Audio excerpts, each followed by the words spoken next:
fâcheux. Maintenant, tout est à refaire.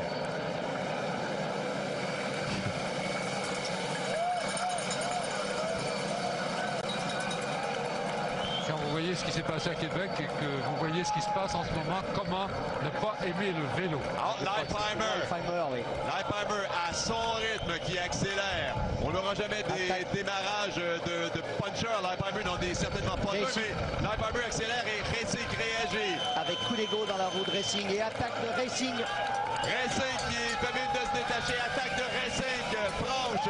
Leipheimer pas en mesure de réagir. David de la Fuente chez Astana. Coup d'ego aussi a marqué le pas, il s'est fait lâcher et était sorti de la route de Racing. Oh, Racing qui s'en va tout doucement, mais pas si doucement que ça. Robert Racing, David de la Fuente semblait être en mesure de reprendre le contact, mais laisse filer. Racing, souverain sur Camille Hood. Boston Hagen en difficulté ou en fait du moins derrière David de la Fuente. Oh, on est à l'arrière ici, Jens Voigt. Voilà des hommes qui ont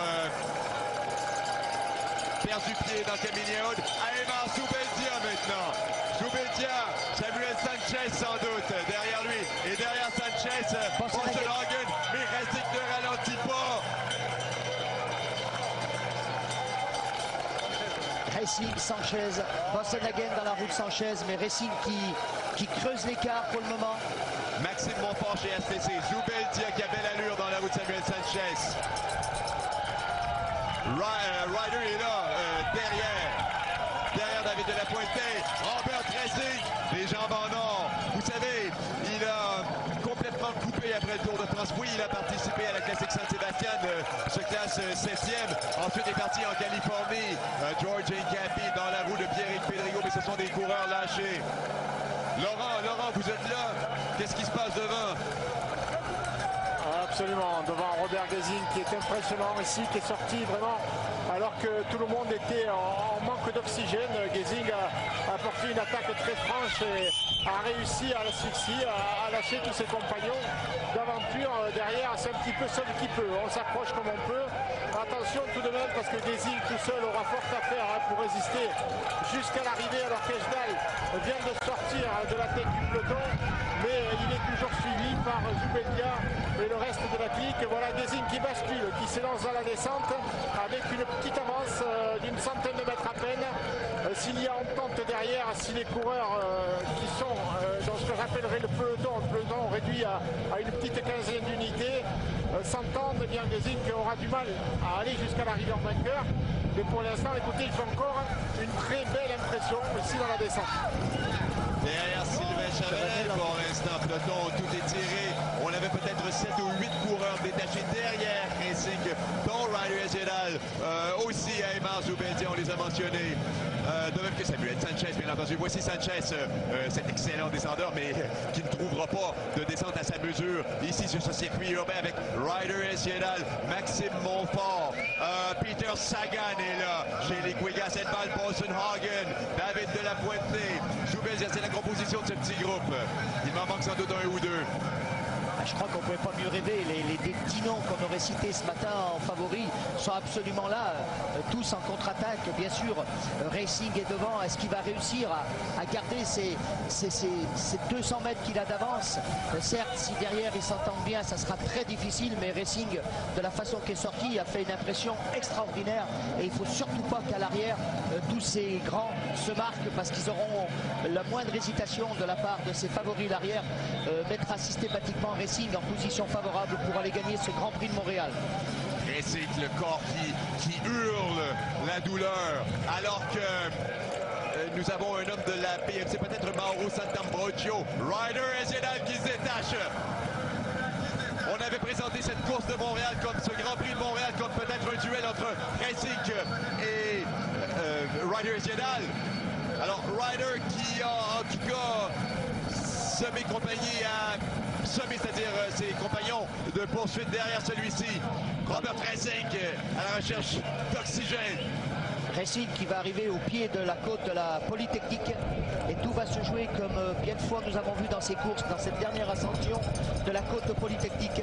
Est-ce qu'à l'arrière, est-ce que parmi les poursuivants de Racing, il y en a un qui serait capable de surgir pour aller chercher Racing? Et puis, oui, on parle de gars rapide. Attention à la pointe de vitesse de Samuel Sanchez. On sait comment il a remporté son titre olympique à Pékin dans un petit groupe à 6 coureurs. 8 secondes pour Racing. Sur un sprint en côte à Pékin, Samuel Sanchez. Alors ce faux-là sur l'avenue du Parc conviendrait à un homme comme lui. Ryder, attention à ne pas être trop généreux dans l'effort. C'est ce que je recommanderais à Ryder. On l'a vu l'autre jour à Québec qui ne demandait pas le change à Beckman, Cunego, Brechel, Sagan, Sanchez, Zubeldia, Boasson-Hagen, Montfort.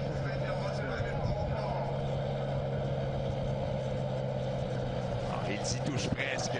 Quel suspense.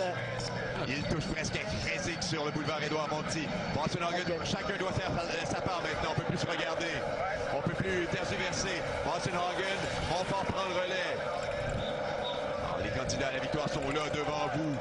Mais voyez ce petit groupe à l'arrière. Bien déjoué. Zubeldia maintenant, suivi de Sanchez. Chagan dans la route Sanchez. Ryder, Boasson-Hagen. Tandis que Racing à la fin, devant. Sur Vincent Dindy, faux plat descendant, va tourner à droite sur le boulevard Édouard, sur le chemin de la côte Sainte-Catherine, pardon. Le voici Racing. Samuel Sanchez qui secoue la tête. Tu dis non, mais pourtant, ils sont tout juste, ils sont à 10 secondes de Robert Racing, mais Racing fait un travail monumental devant. Peter Chagan maintenant. Il faut tout donner.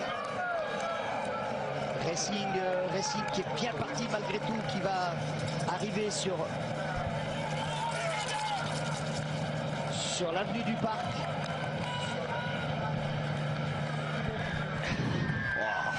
Il faut que Racing passe devant nous ici pour la première fois avec 10-12 secondes oui, au moins. À peu près 1 km de l'arrivée quand il va passer ici. Il lui faut 10-12 secondes. Très belle entente quand même derrière des poursuivants. On peut voir Peter Chagan, Montfort, Ryder qui pousse un peu Montfort, Sanchez, Zubeldia, Boasson-Hagen. Vraiment les hommes forts de ce Grand Prix de Montréal. Et toujours Racing avec une 50aine de mètres devant ce groupe. Bon, Maxime Montfort est arrivé au Canada en forme. Il a terminé 8e l'autre jour, le Belge de la formation HTC Columbia. C'est pas gagné pour Racing. Relance. Ça, c'est sur le petit faux plat montant sur Côte-Sainte-Catherine.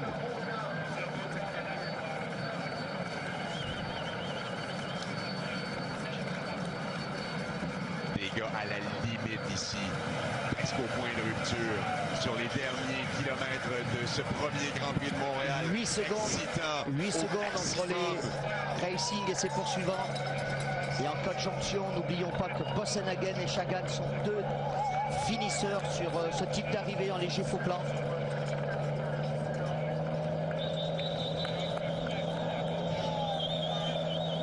Alors, va passer devant nous Robert Racing dans à peu près 1 minute.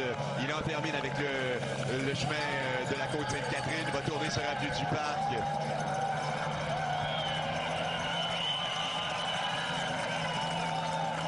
Ça y est, Racing est rentré sur... il va rentrer sur l'avenue du Parc. Aïe! Quel suspense! Faites vos jeux, messieurs, mesdames. Alors, Ryder, Eziodal, Samuel Sanchez, Boasson-Hagen, Sagan, Montfort et Zubeldia.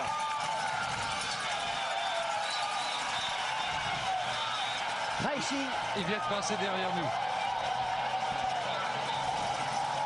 Boasson-Hagen, Chagan. 6 secondes. À 6 secondes. Montfort, Ryder, Eziodal, Sanchez, Zubeldia. À quelques mètres de Racing sous la flamme rouge. 1 kilomètre pour Robert Racing avec 6 secondes.